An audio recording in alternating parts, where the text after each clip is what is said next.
left unsaid. Days that can't be counted by the time till rent. Tomorrow's just another like the one that comes next. The corner of the highway that leads to the job, at the desk by the boss with the elegant watch. The tick of the clock and the tick of the clock mark the moments till the ticking stops. Rosalind Chow, welcome to the podcast. Thank you. Thanks for having me on. In the introduction of your new book, you introduce us to Kim Ang. Can you tell us who she is and why she's the origin story and kind of a thread that runs through the book? Sure. So Kim Ang, for those of you who are not baseball fans, of which I would consider myself one, as in not a baseball fan. Yeah. So Kim Ang was the first and only, to this date, woman general manager for a major league baseball team. That was for the Miami Marlins. And what is notable about her is, of course, the fact that she was the first woman GM. But the reason I use her to open the book is because she was quite possibly the most qualified person to take on that role, like ever. So when she was finally chosen to be the GM there, people started coming out and saying, like, wait, why has it taken her so long to get this role? And turns out she got that role in large part because of a strong supporter named Derek Jeter, who, if you don't have to be a baseball fan to know who Derek Jeter is. He's very important. A Hall of Famer, Derek Jeter was actually co-owner and CEO of the Miami Marlins at the time.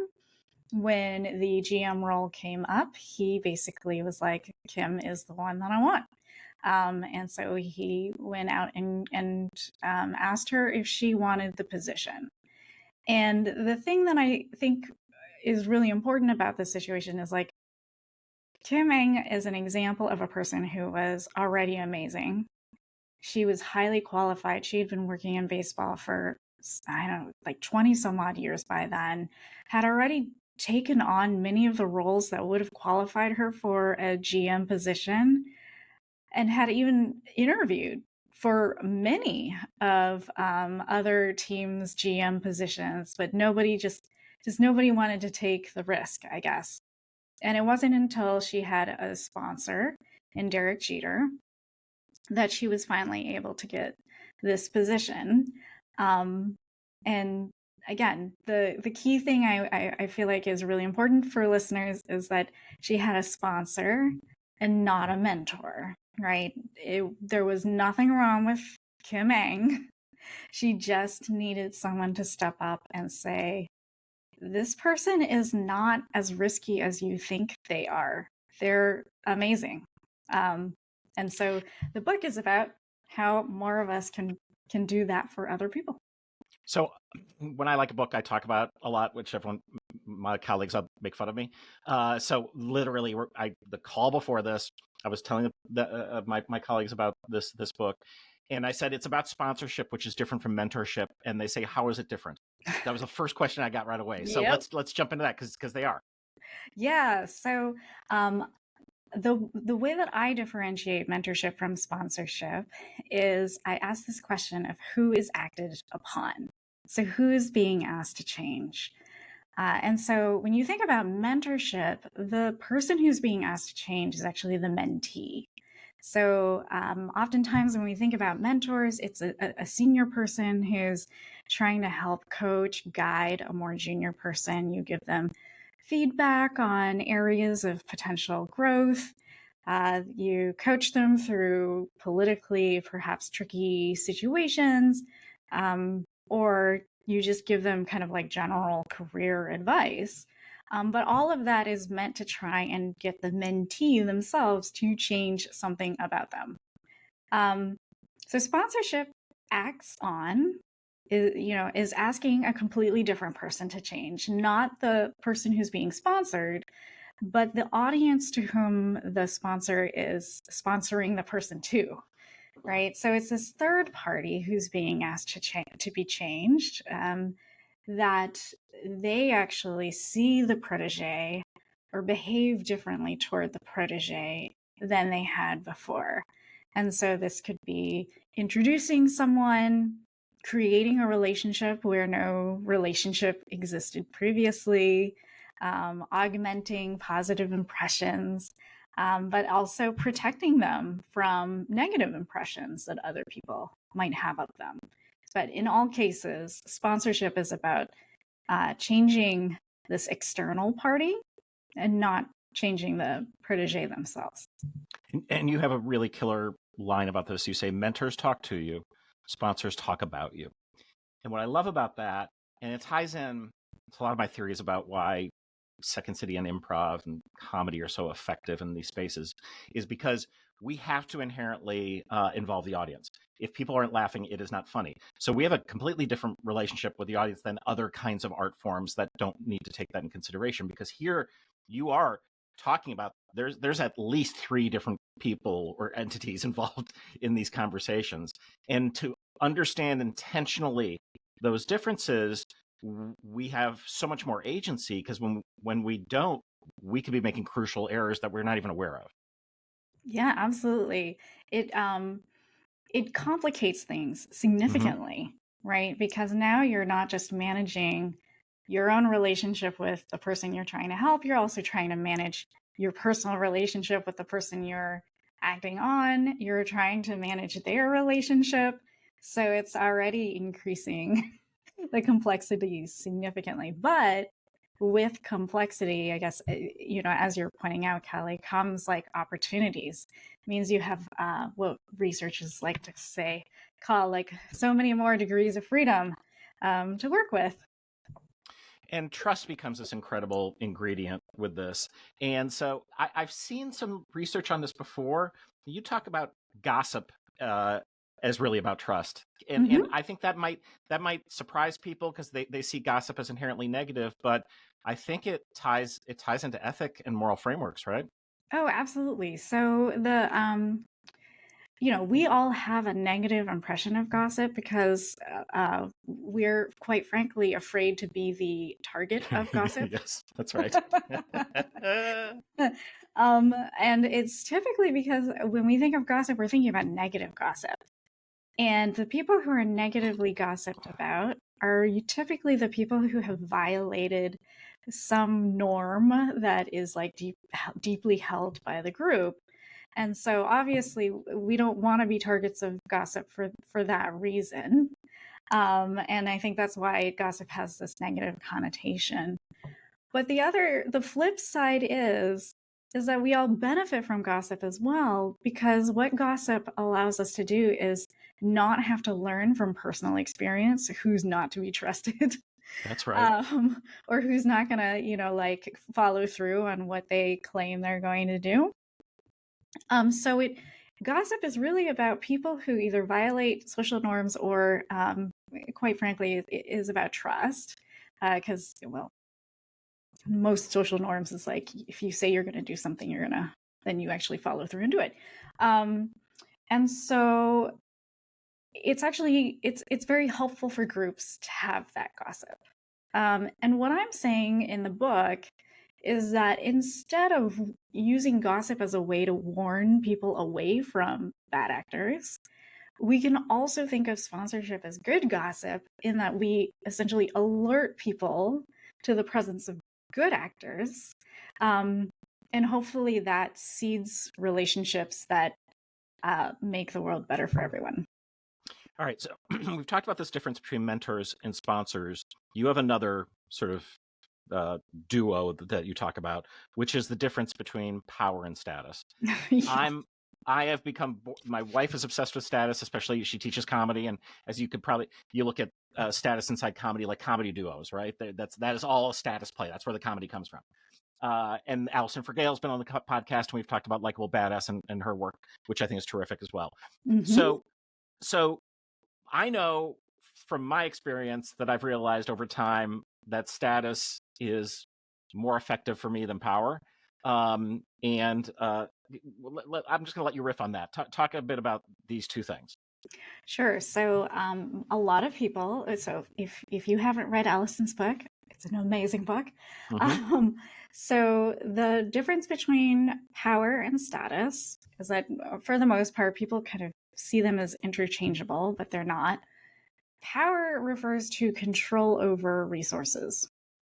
So if I control some resource that you want, to the extent that you can't get that resource from anywhere else, I have a lot of power over you. And so I can get you to do things that I want because you kind of feel like you have to do what I tell you to do, because otherwise bad things are going to happen to you.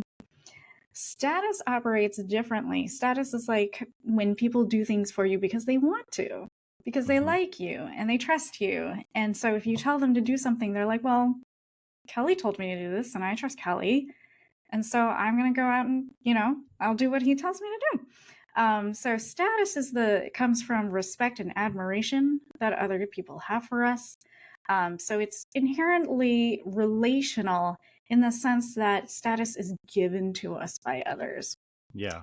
And so the way to gain, so you can gain power by focusing on collecting like resources, Mm-hmm. but you can gain status by essentially demonstrating to other people how you're someone they should respect and admire. And this goes back to our earlier point about like trust and what is that built on, and gossip, right? It's we give status to people we trust to want good things for us and good things for the collective. And so what it tends to compel people to do is actually engage in much more what we would say like collective or communally oriented behaviors. So if you want to gain status, be a nice person. Mm-hmm. And if you want to gain power, well, being a nice person isn't necessarily part of that calculus. Sure isn't. We have examples every day. Okay, one of the other things I find interesting about status. So I know a lot of famous people, and I always have. My dad interviewed famous people. He had a radio and TV show here for 3 decades, and then I worked at Second City. And one of the things I've noticed about the vast majority of my famous friends who are successful, it's not all, but it's the majority, is that they often will reduce their own status in situations. Mm-hmm. So they recognize they have it, and they recognize that that if they want someone else to either take the spotlight or they don't want to be ostentatious or whatever, they will lower their status. Tina Fey, masterful at this.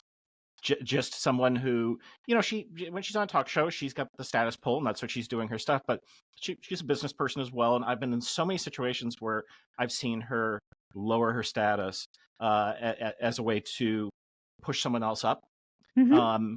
And if you think about all these alumni, they all work on each other's shows, so 30 Rock or Parks and Rec, or even going back to Cheers, it's like, oh, they all sponsored each other. They were like, oh, yeah. You came from my that's right, essentially my comedy college, uh-huh. Right? Is that interesting? I mean, it's really about being incredibly generous with your network, right? Yeah. And the thing that I love about improv too is that I think it's actually a perfect instantiation of sponsorship in action. And what I mean by that is, just as you were pointing out, it's like that so many of the successful people you know are the ones who give other people status, right? By playing down their status. In a way, that's kind of what you're doing with sponsorship as well, is you are giving other people status by saying really wonderful things about them. And you're not making yourself the center of attention, right? So you're increasing somebody else's, other people's admiration and respect for that person that you're sponsoring. And when I think about improv, you're supposed to, like, I guess one of the rules is you're supposed to always like be trying to make your partner look good. Yeah, right? Exactly. And so, and in a way, you're kind of like, you're just trying to raise their status. But when you're both trying to raise each other's status together, the combination of all that activity is a performance that's like greater than the sum of its parts, right? Like that's kind of in a way like the point. And so that's another thing that I really would love your listeners to take away from this, which is like, sponsorship, yes, you are giving status to somebody else, but in giving status to somebody else, you gain status yourself. Yeah. And on top of that, the collective is better for it.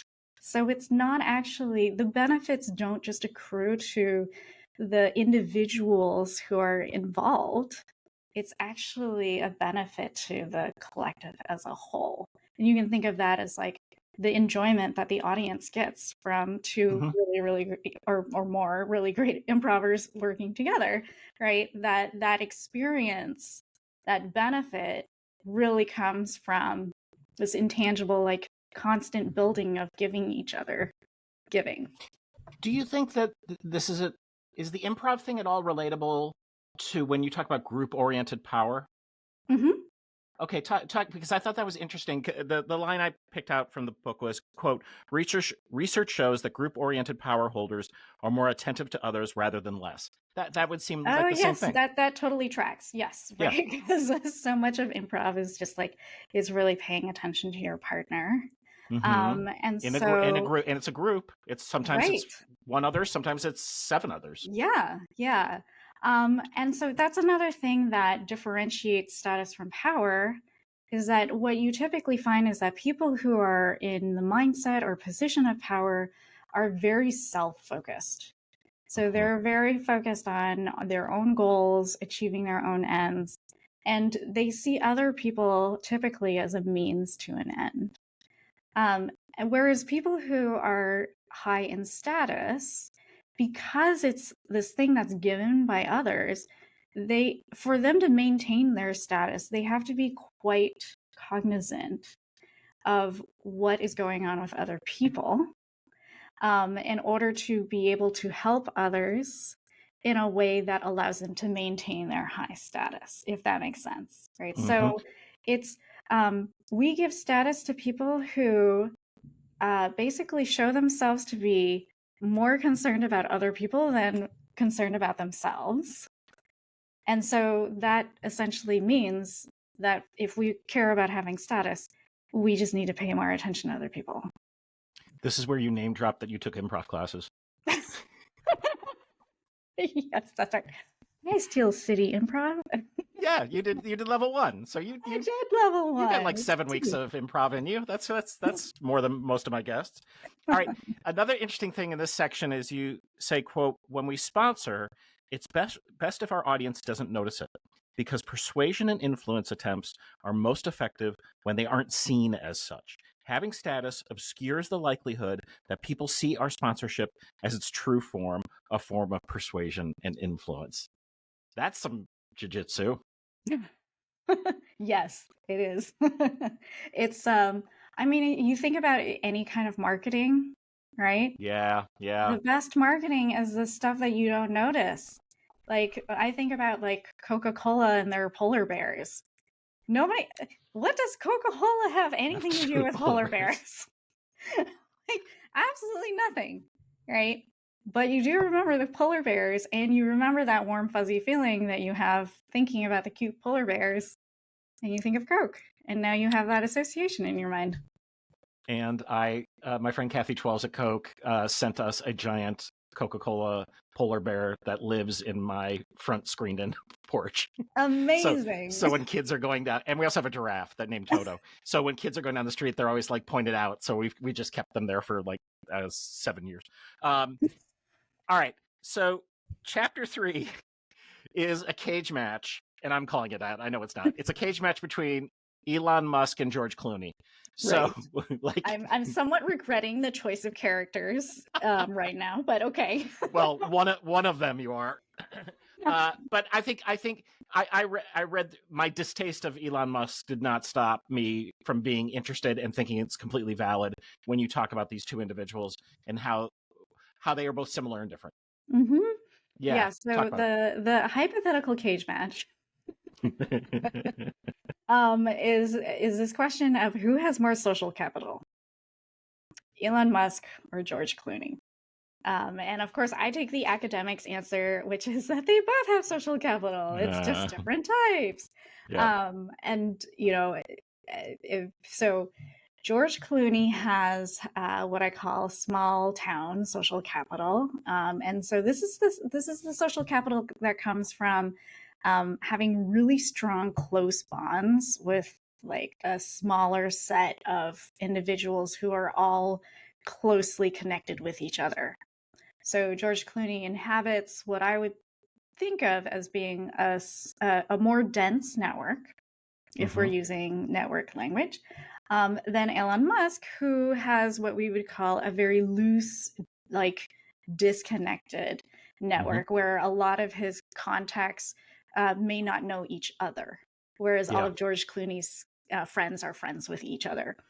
Including Second City alum Richard Kind. Oh, He is there you go. Richard is one of the Clooney cronies. Oh, amazing. So Okay. I've heard a bunch of these stories about him. Oh, fantastic. Okay, so here's after the show, I'm gonna have to ask you about this because I want to send a copy to George Clooney and I don't know how. Okay, I can help you.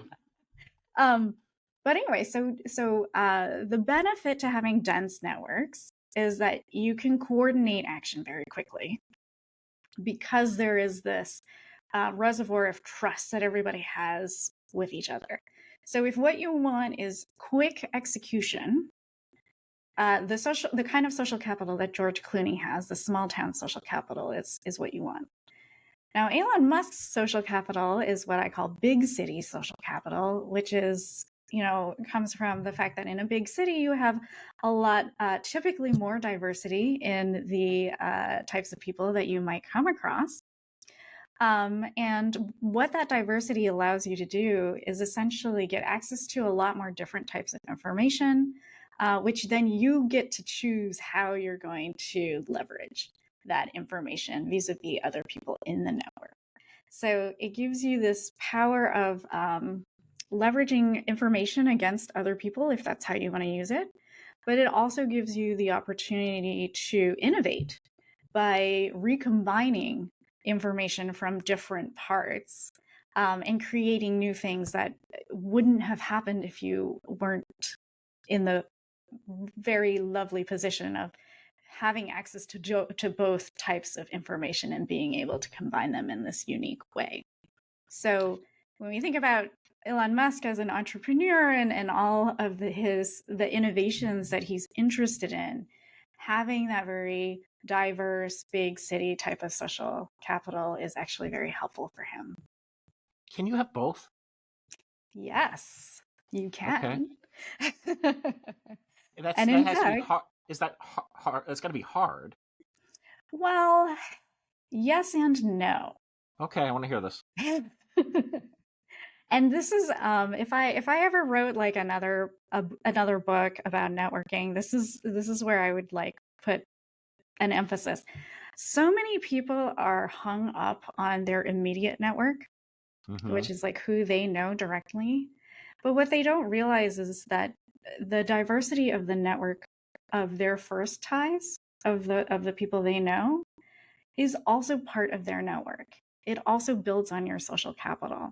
So you can have a close set of friends, but if each of those friends is is connected to a different set of groups, then you basically have the best of both worlds. That's our authors club. Exactly. Right? Exactly. All right. I don't know if I've talked about this on the podcast. Do you want to talk about the team? Oh, talk about team. Wait. I can't pronounce it. That's why I said talk about the team. Oh, thanks, Kelly. We have an unpronounceable team. First of all, we should bring this up at the next meeting. So I've been there since the close to the beginning, because Zoe Chance, who started it, had been on the podcast. We also speak at a lot of the same events, so we've become pals over time. And she started this group of, it's mostly academics, but there are other people that get allowed in, like me, and occasionally my wife Ann is an academic. Anyway, so we meet once a month when we can, and it's all people who are either writing books or have written books, giving advice and help to each other. But like, you and I didn't know each other, No. but because of this network, that's why we're talking here today. Yeah, exactly. It's like your Second City network too, right? Like, it works in a very similar way. So, yeah. So, presumably, Kelly, I believe what happened was that, well, first of all, you offered in the group Okay. very kindly Mm-hmm. to have some of us on if the fit was good.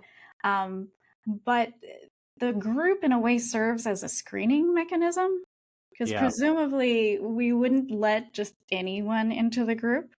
Right. So then that actually makes it so that we have that kind of small town kind of trust in the group.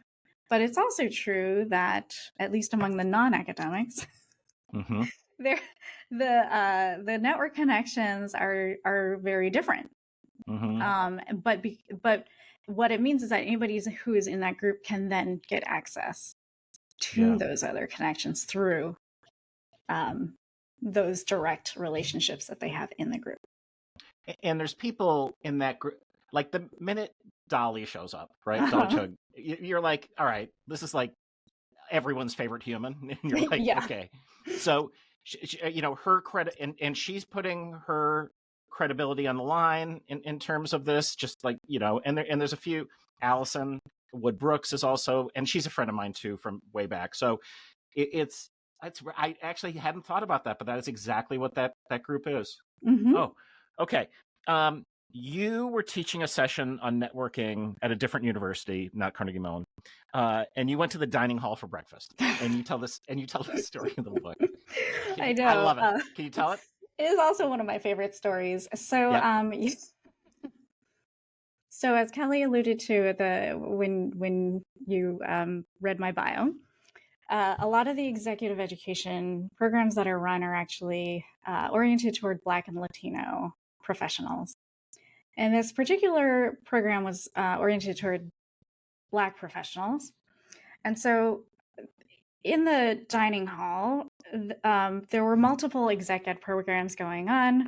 One was actually, turns out, an Asian professionals exec ed program. And then the other one was this Black leaders program that I was speaking with. Yeah, because you do not look like a Black person. For those not on YouTube and just listening. Right. The you last name present of Chow differently. should really... It should. You never give it know. away. So I go into the dining hall the morning that I'm supposed to teach. I haven't met any of the participants yet, and I'm stuck with this like dilemma because I'm the first person to arrive. It's on the West Coast. I'm on East Coast time, so of course I woke up at like the crack of dawn and was just kind of waiting for the dining hall to open. And I have to make a decision, like, like, where do I sit? And obviously I sit with the Black leaders at one of the tables labeled for Black leaders because that's the program that I'm teaching in.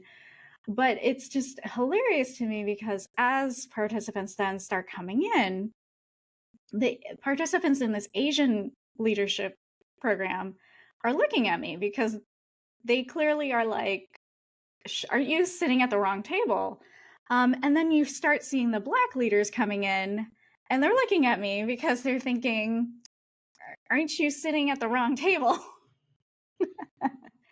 And so I'm just very amused watching and wondering, like, what is going to happen? Like, is anyone going to sit with me? Like, is someone going to tell me that I'm at the wrong table? Like, who is going to take the first step here? And so this Black woman came. I saw her. She was like choosing whether or not she wanted to sit at my table or a different empty table, right? So that was the dilemma. And it was very clear. She was like, well, if I sit at the other table, it's meaningful because it means that I have actively chosen not to sit at the table with the Asian lady who may or may not be in the right place.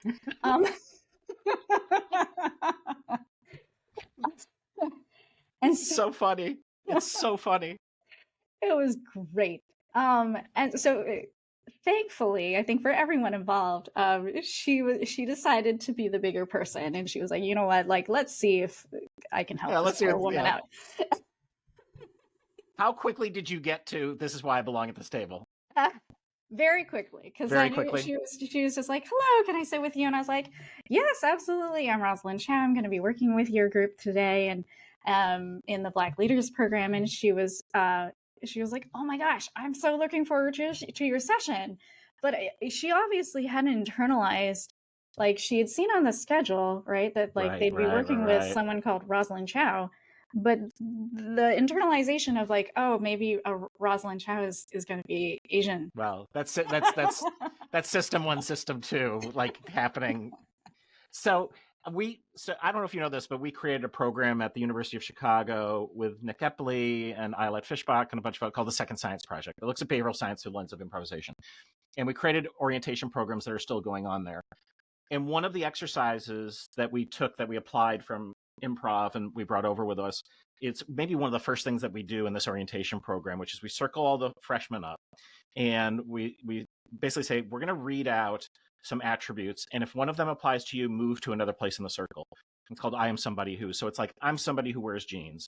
I'm somebody who has blonde hair. I'm somebody who owns a gun. I'm someone who identifies as Christian.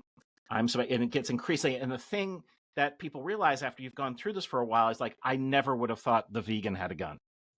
And that's the point, right? What we're trying to say to them is, you're going to make a bunch of assumptions for all kinds of very logical reasons. Right. And you're going to be wrong. Right. Most of the time. Yeah. So this idea that comes up in your book, that came up in the work there, was the value of being seen for all the different parts that you are, and how incredibly meaningful that is. Yeah. Well, and this becomes particularly important when we start talking about networking, where so a big part of the book that I like to emphasize is that, you know, the book is about sponsorship, but it really is about rethinking how we think about how we orient towards social relationships. And for a lot of people, networking is this kind of weird, icky topic. And my own assessment of that is because the way that most of us think about networking now is that we essentially have like turned ourselves into commodities that we're trying to sell to other people, because we're trying to convince other people that we're worth their time and that we're, you know, that we would be a valuable connection for them to have.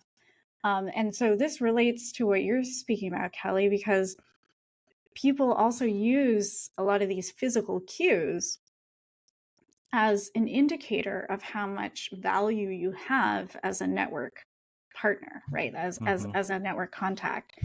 So there's often this assumption that women's networks are not as like high quality or as powerful as men's. Same for racial minorities. And that's just generally not true. And so one of the things that I feel like is really important for people to think about is like, when it's so unfortunate to go to these sorts of networking events and have people make this kind of millisecond assessment of whether or not you're worth their time based on these cues that are not good indicators, right, of your actual value. And so you're absolutely right. It's this idea that so many of us are trying to save time. So we're relying on these stereotypes as a way to kind of cut down on the amount of cognitive effort we have to go through. But when we do that, it really cheapens our connections. And so approaching connections with, you know, without those sorts of assumptions in mind are kind of important for this. That's very generously put. It is hard living in the world as it is right now, especially with the knowledge that you have. And, you know, I mean, this, and it's this thing. I was talking to my boss the other day. So this is like 4 or 5 weeks ago. He's like, look, maybe it's 3 weeks ago. It was like, look, we all know it's bad. We got to come to work. We got to do our bit. I'm like, okay, I get it. But the other day he's like, I don't know, man. It's so bad. And I think for me, it's not just the lack of knowledge or the de-emphasis or we've paid too much. It's the cruelty. It's the unseeing that I'm not, that I am now actually choosing to unsee you or say you don't belong because you aren't, quite frankly, a straight white male. Yeah. I don't know. What are you doing to keep yourself sane these days? Oh gosh. I mean, okay, Help our so audience. Is there anything you're doing? Putting a blanket over your head? What are you well, doing? so yes, and Yes. Whoop. um I keep in mind that I have to role model what I want my children to be. Yeah. And, oftentimes there are times when I would love to just say, like, screw all those people. I mean, Yeah. I, Yeah. Yeah. um, but I know that that's not setting up my kids, their generation, and society for success. So then I have to take a step back and think about how I would like my children to be treated by others. And then I try to be that person. Yeah. Um, but yes, I do think that if I did not have children, I would have a really hard time. Yeah. I get you. I mean, I just had this experience, which was actually a good one. We got invited to present at the 44th Annual Hostage Negotiation Conference in Baltimore. So this is mostly FBI and departments that deal with hostage negotiations situations. And we've been doing work in this area with the FBI and work with the University of Chicago Crime Lab and others. We're new to it, and we're kind of warned by our sponsor that this audience might be in a different place than when we'd been doing our other sessions, which were before this current administration came in.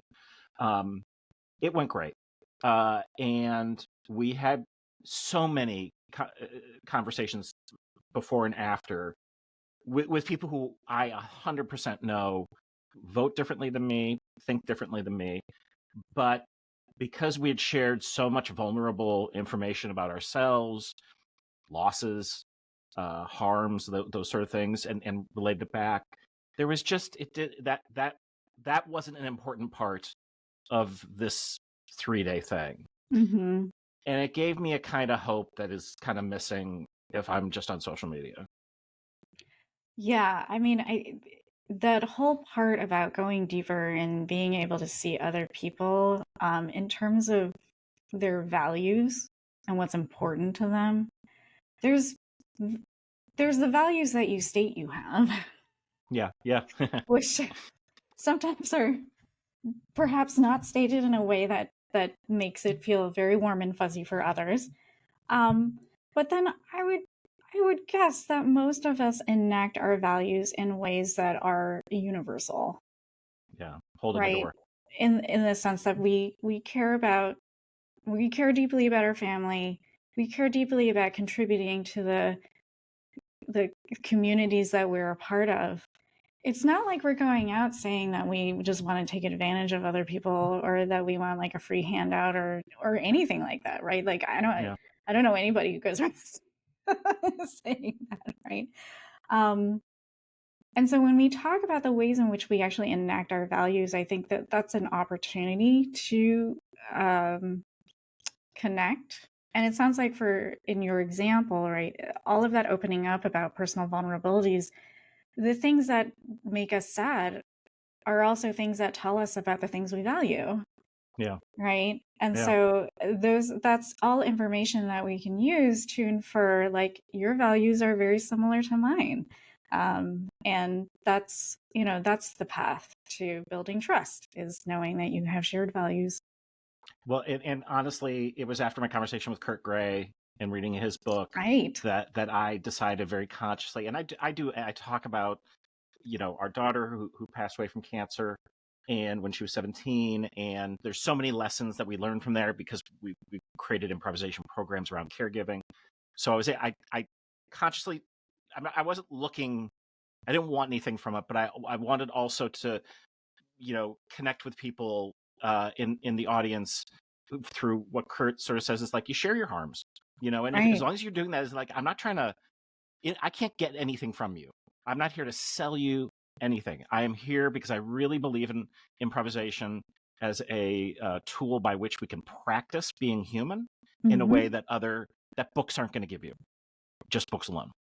So yeah, the other thing, and I'm going to ask for your yes and story in a moment, but the other thing that you talk about, and certainly is so important to our work, is good listening. Yes. What makes a good listener? Oh, I ask my students this all the time. Okay, so a person who is a good listener is someone who's paying attention, empathic, and importantly, non-judgmental.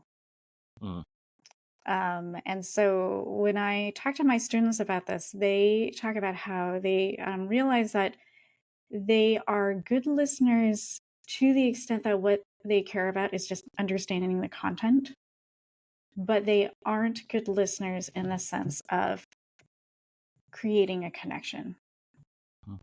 And those are different things. So I talk about an exercise that we go through. There's a lot of nonverbals involved in terms of how you convey that you're really listening to the other person.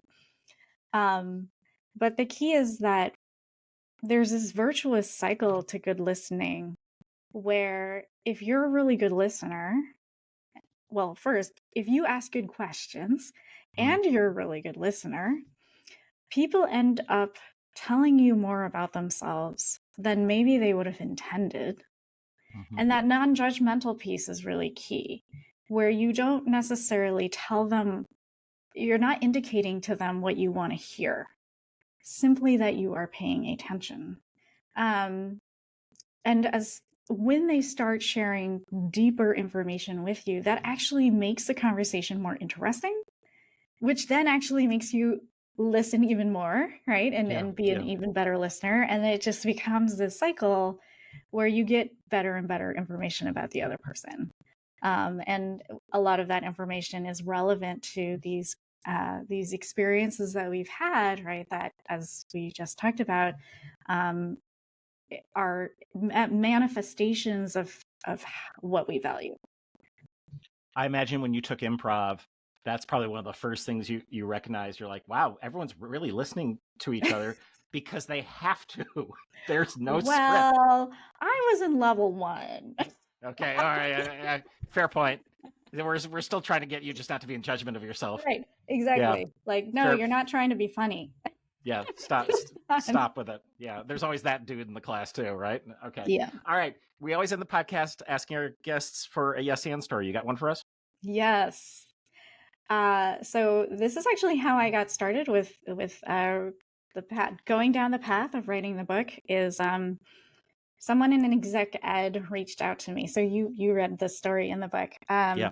Someone in exec ed reached out to me and was like, would you be interested in putting together a curriculum and be the faculty lead for this new program that we are potentially spinning up? It's going to be for Black leaders. You would lead it. It's going to have the sponsorship component. And I was like, let me hold up. Hold up here. Let me tell you all the ways in which this seems like a terrible idea. Like, I have only taught in exec ed once. It went terribly. I hadn't been asked back to exec ed like ever since. So it'd been like 5 years since I had done exec ed. Which then means that I'd never directed any sort of exec ed program. And also, by the way, I'm not Black. So I was very close to saying no. Thankfully, my colleague, Lori Weingart, basically was kind of like, what do you have to lose? Like, what's the worst that can happen? You're trying to tackle this problem that so many people have tried to tackle, and it hasn't ever worked out very well.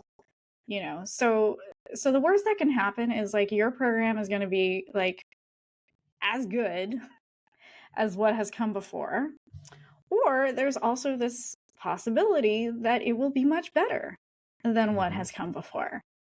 And so I found that really like meaningful. So I said yes. And then on top of that, I was like, well, given that I have nothing to lose, then I'm going to ask for everything that I want. And what I mean by that is not like that I asked for a lot of money, because that's not what I mean.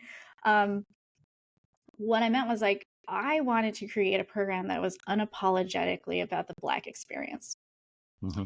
And so a lot of programming up to that point was just kind of like, let's bring a bunch of Black professionals together. We'll give them the standard exec ed training, right? But at least they're doing it together as, Black professionals. And I really didn't want that. I wanted them to come in and to be very plain and just say, like, your challenges are special and you have challenges. Like, let us be very clear. You have challenges that are different. And it was, I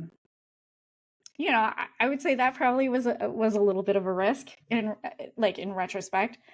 Now I recognize it as like one of the best things about the program is it's just so affirming for Black and Latino participants to have somebody come in and say out loud what they have been experiencing.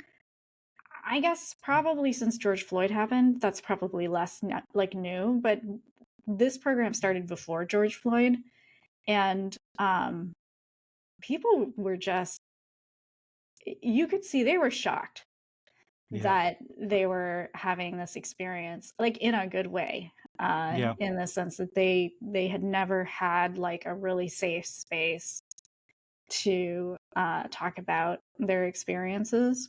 And that has just like, it's one of the most meaningful experiences I've had in my life, of being able to create an environment like that for others.